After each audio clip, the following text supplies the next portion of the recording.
मेरा नाम आर्यन है और मैं अभी 17 साल का हूँ। मैं पढ़ाई में एक एवरेज स्टूडेंट हूँ, लेकिन हाँ, मेरा पढ़ने में दिल लगता है, लेकिन इतना नहीं कि मैं टॉपर ही बन जाऊँ।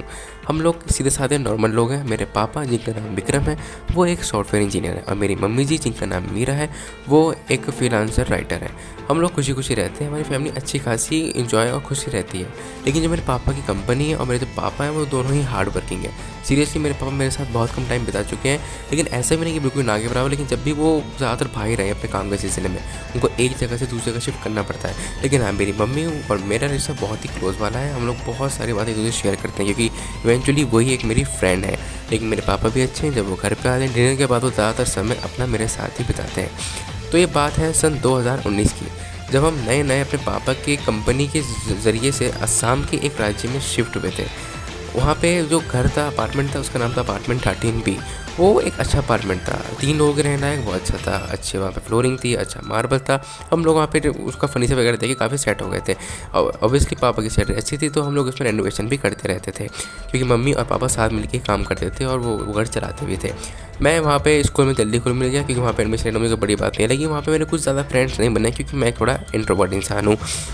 लेकिन मुझे लोगों से बातचीत करना ज़्यादा पसंद तो नहीं है, लेकिन पर अगर कोई मुझसे बोलता है तो मैं उनको पूरा टाइम और पूरे दिल से अपने बारे में बता भी देता हूँ। मैं थोड़ा इंट्रोवर्ट हूँ, लेकिन मैं बातचीत करने में ज़्यादा शर्माता भी नहीं हूँ। और मैं ऐसे ही हूँ। फिर इसके बाद से होता यह है कि मैं ज़्यादातर समय अपने घर पे बिताता हूँ स्कूल के बाद से, और मेरे पापा अपनी जॉब पे रहते हैं, और मम्मी शाम को 5 बजे के बाद वापस आती है। लेकिन कभी कभार जैसे छुट्टी होती है तो एक टाइम की बात है, क्योंकि जो मेरा जो अपार्टमेंट है उसके बाहर में एक जंगल है, मतलब वीरान सा जंगल पड़ा हुआ है उसके लेफ्ट साइड में। और जिस रूम में मैं रहता हूँ वहाँ पर उस जंगल की खिड़की है, मतलब मेरी खिड़की से जंगल साफ साफ क्लियरली दिखता है। तो उससे मुझे कोई प्रॉब्लम नहीं है, क्योंकि मुझे जंगल वगैरह सही लगता है, हवा आती है और मुझे अच्छा भी लगता है। बारिश होती है तो मंजर देखने लायक होता है। सीरियसली मैं वहाँ पे चेयर डाल के बैठ जाता हूँ और खिड़की में देखता रहता हूँ कि बारिश हो रही है, बढ़िया लग रहा है बहुत ज़्यादा। ऐसा चलता रहता है, और मेरा भी स्कूल बढ़िया चल रहा था। लेकिन कभी कभार मैं अकेला बहुत बोर होता हूँ, तो मैं ज़्यादातर अपने रूम में बैठ के जो है राइटिंग पर अपना ध्यान देता हूँ, क्योंकि मुझे राइटिंग करना पसंद है, मुझे कहानियाँ लिखना पसंद है, कहानियाँ बनाना पसंद है, तो मैं राइटिंग करता रहता हूँ। तो एक टाइम पे ऐसा मुझे फीलिंग सी आई जब मैं घर में अकेला था, कि जैसे कोई चीज़ है थोड़ा अजीब सा लगा, मतलब थोड़ा अनयूजुअल था, क्योंकि खिड़की में से हवा सी आ रही थी बहुत ज़्यादा। ऑब्वियसली मैंने उसको इग्नोर किया, क्योंकि हवा आना नॉर्मल है जंगल में से।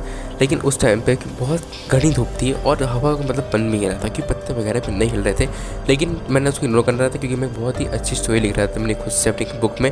तो मैंने फटाफट जाके खिड़की बंद कर दी। फिर उसके अगले दिन मैं फिर दोबारा से अकेला था। मेरी मम्मी बाहर थी, पापा भी जॉब पे थे, और मेरे समर वेकेशन चालू हो रखे थे उस टाइम पे स्कूल के। ज़्यादातर वक्त मैं अपने रूम में ही बिताता था, वीडियो गेम्स खेलता था, राइटिंग करता था, और बस अकेला रहता था। इसके बाद से कुछ ना कुछ अजीब सा होना चालू हो गया था। कुछ हॉरर नहीं है, लेकिन थोड़ा अजीब सा। जैसे कि मुझे कभी कभी ऐसा लगता था कि मेरे घर के नीचे कोई चल रहा है। जब मैं ऊपर बैठा हूँ अपने रूम में, तो मुझे लगता था कि नीचे कोई चल रहा है। हालांकि मैं सोचता था कि ऐसा कुछ भी नहीं है, और मैं उसे इग्नोर करने की कोशिश करता था। लेकिन डे बाय डे ये थोड़ा ज़्यादा बढ़ने लगा था। जैसे मुझे कभी हवा आती थी, मुझे हमेशा ऐसा लगता था कि मुझे कोई ना कोई देख रहा है। जैसे मैं लिहाफ में मुँह करके लेटा हुआ हूँ, या किसी भी चादर वगैरह के अंदर मुँह करके लेटा हुआ, तो मुझे ऐसा लगता था कोई मेरे पास में खड़ा हुआ है। एकदम मैं देखता था और ऐसा कुछ भी नहीं होता था वहाँ पे। इसके बाद से चीज़ें बढ़ती रहती हैं 15, 20, 25 दिन, और फिर उसके बाद मुझे थोड़ी अजीब सी एक शेडो सी नज़र आती है हमेशा, कि कोई रोशनी दिखती है मुझे और एकदम गायब भी हो जाती है। तो कभी कभी मुझे लगता है कि ये सब मेरा दिमाग है जो ऐसा कर रहा है, लेकिन कभी कभी मुझे लगता है ये रियल भी है, जिस वजह से मैं थोड़ा ज़्यादा डिस्टर्ब रहने लगा था। जिसके बाद मैंने अपने एक फ्रेंड, हाँ मेरा एक फ्रेंड बना था जिसका नाम ऋषभ था, अपने क्लास फेलो से थोड़ी जिक्र में उस बारे में थोड़ा जिक्र किया। और उसने मुझे बताया कि भाई तू गलत सोच रहा है, ऐसा कुछ भी नहीं हो सकता है, क्योंकि वो अपार्टमेंट ऐसा कुछ भी नहीं है, और जंगल वगैरह से हवा आना बहुत ही नॉर्मल बात है, और शेडो वेडो भी नहीं है, ये तेरा खुद का वहम है।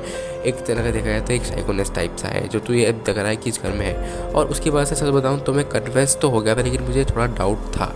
इसके बाद मैं घर में रहने लगता हूँ और टाइम बीतता रहता है, लेकिन कुछ ना कुछ होता रहता है। कुछ ज़्यादा हॉरर तो नहीं, बट अनयूजुअल।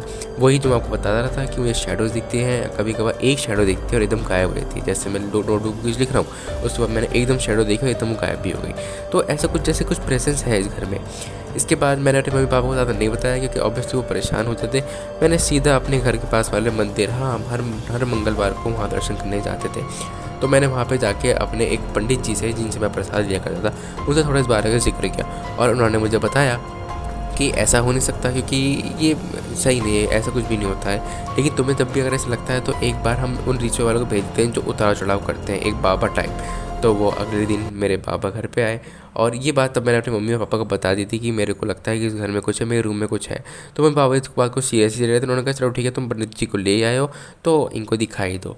वो ऊपर आते हैं, वो देखते हैं, और वो थोड़ा कुछ वो थाल वगैरह लेकर आए थे, कुछ ना कुछ वहाँ पे कुछ ना कुछ करते हैं जिससे मुझे काफ़ी रिलैक्स महसूस होता है। मैं सोचता हूँ कि जो कर रहे हैं सही कर रहे होंगे।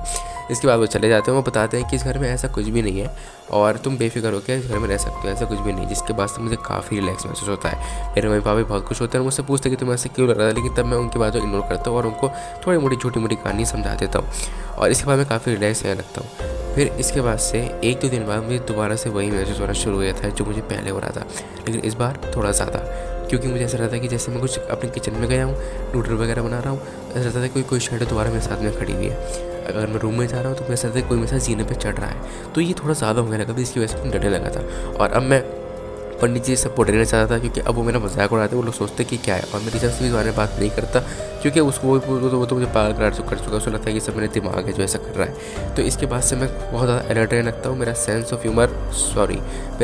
ऑफ डेंजर बहुत ज़्यादा बढ़ जाता है। मैं ज़रा सी बात को भी नॉर्मल तरीके से देखने नहीं, बहुत ज़्यादा सोचने लगता हूँ। इसके बाद से मैं सोचता हूँ कि मुझे अपने कमरे यानी अपने अपार्टमेंट की खुद ही थोड़ी बहुत हिस्ट्री जाननी होगी।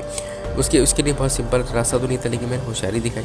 मैं सबसे पहले अपनी जो कम्युनिटी जो यानी कि जो हमारा जो सोसाइटी है उनके जो मेन रहते हैं, मैं उनके पास जाता हूँ। मैं पूछता हूँ कि ये जो बिल्डिंग है कितनी पुरानी है। वो बोलते हैं ये बिल्डिंग ज़्यादा पुरानी नहीं है, इनको बने हुए बहुत 60-70 साल ही हुए हैं। तो मुझे लगता है कि ठीक है, लेकिन फिर भी मैं सोचता हूँ कि इस घर में हमसे पहले कौन रहता है। तो वो बताते हैं कि इस घर में तो हमसे पहले भी एक फैमिली रहती थी, लेकिन वो भी चली गई थी क्योंकि उनको भी यहाँ पे दिल टाइप नहीं लगा था और उनको कोई ऐसा कोई हॉरर मूवी का मतलब ऐसा कोई फीलिंग नहीं था उनको हॉरर का भी।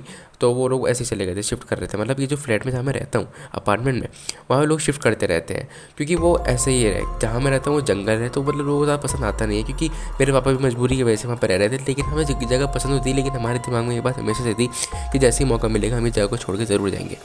तो मैं इसकी हिस्ट्री और जानने की कोशिश करता हूँ। फिर धीरे धीरे करके मैं सोसाइटी वाले लोगों से बात करना शुरू करता हूँ, उनके बच्चों से, उनके लोगों से, और न्यूज़पेपर वगैरह कुछ बुक्स वगैरह भी देखता हूँ कि इस सोसाइटी का कुछ रहस्य वैसे है तो मुझे पता लग जाए। फिर मुझे पता लगता है एक अजीब सा, जो मैं आपको यहाँ पे शेयर करता हूँ। एक लड़की थी जिसका नाम था रिया। वो माना जाता है कि इसी अपार्टमेंट में रहती थी जहाँ पे मैं रहता हूँ, और वो थोड़ा मिस्टीरियस तरीके से गायब हो गई थी क्योंकि उसको हद से ज़्यादा पैशन था उस जंगल में जहाँ पे मेरा कमरा है, उसके पास जो जंगल है वहाँ जाके वो खेला करती थी। लोगों ने मुझे ये बताया वो वहाँ पे खेला करती थी और वहाँ उसे लकड़ियाँ वकड़ियाँ बहुत पसंद थी। वो ज़्यादा समय अपने जंगल में ही बिताती थी। फिर इसके बाद वो लड़की गायब हो गई। उसके माँ बाप का रिकॉर्ड मुझे आज तक नहीं मिला, बस ये पता लगा कि वो लड़की जो है ऐसे ही गायब हो गई, बिल्कुल हवा की तरह छू हो गई। इसके बाद वो कभी मिली ही नहीं किसी को भी, ना वो मिसिंग में कोई रिपोर्ट है उसकी, ना वो मिसिंग हुई है, ना कुछ, क्योंकि वो गायब सी हो गई है। इसके बारे में ज़्यादा नहीं पता है, लेकिन मैं सिर्फ इतना जानता हूँ कि वहाँ पर कभी रिया रहती थी, और तो मैं और ज़्यादा इसके बारे में जानने की कोशिश करने लगता हूँ। फिर मुझे धीरे धीरे पता लगता है कि रिया थोड़ी अजीब सी लड़की थी। वो स्कूल में किसी से बातचीत वगैरह नहीं करती थी, वो ज़्यादा लोगों से मिलती नहीं, क्योंकि वो सोसाइटी वो ज़्यादातर वक्त अपना जंगल में बिताती थी। तो एक टाइम मैं भी हिम्मत करता हूँ कि एक बार जाकर देखूँ जंगल में ऐसा कुछ है या नहीं है। और जाहिर है मेरे दिल की धड़कन बहुत ज़्यादा तेज थी जब मैं जंगल में जा रहा था, और मैं जाता रहता हूँ, मैं काफ़ी अंदर आ जाता हूँ। दिन था तो मुझे डर भी नहीं लग रहा था, लेकिन रात को मैं वहाँ पे जाने की कभी सोच भी नहीं सकता था, लेकिन दिन था तो मुझे डर भी नहीं लग रहा था। तो एक बार मुझे जंगल के कुछ झाड़ियों के नीचे बिल्कुल आखिरी कोने में कुछ जर्नल सा मिलता है, कुछ ड्राइंग शीट्स से मिलती है, जिनको मैं उठाकर अपने घर में ले आता हूँ। वो काफ़ी गंदी थी, काफ़ी धूल मिट्टी में थी, ऐसे जैसे काफ़ी टाइम से ऐसी पड़ी हुई, लेकिन किसी ने नोट नहीं किया, किसी ने छेड़ी ना हो कभी। इसके बाद मैं घर पर ले आता हूँ, और उसके बाद मुझे पता लगता है कि उस रिया की सोच वगैरह कैसी थी।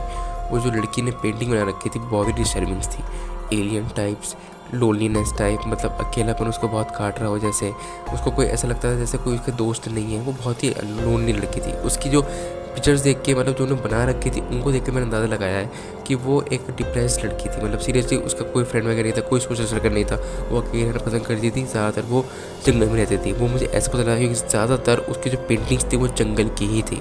एक आध उसने ऐसी बना रखी थी, कुछ अजीब से दिमाग की थी, जैसे दिमाग खाली हो, उसमें कुछ ना हो, कोई फीलिंग ना हो, ऐसे टाइप की।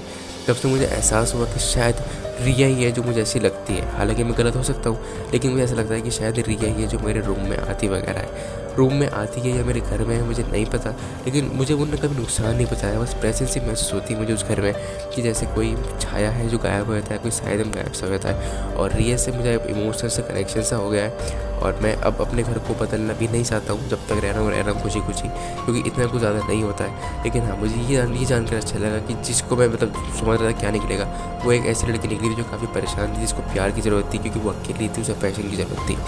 इसके बाद से मैं बड़ा हो रहा हूँ, और मैं ऑलमोस्ट 20 साल हो चुका हूँ, और ये 3 साल पुरानी बात है। और मुझे सही है, और अभी भी मुझे साए बाएँ नहीं दिखते हैं, काफ़ी कम हो गए हैं, कभी महीने 2 महीने में दिख जाते हैं। और हाँ, मेरा स्कूल भी पूरा हो गया है और मैंने अपने वहाँ पे कॉलेज में एक एडमिशन भी ले लिया है। तो यही मेरी कहानी थी जो मैंने आपको बताई है।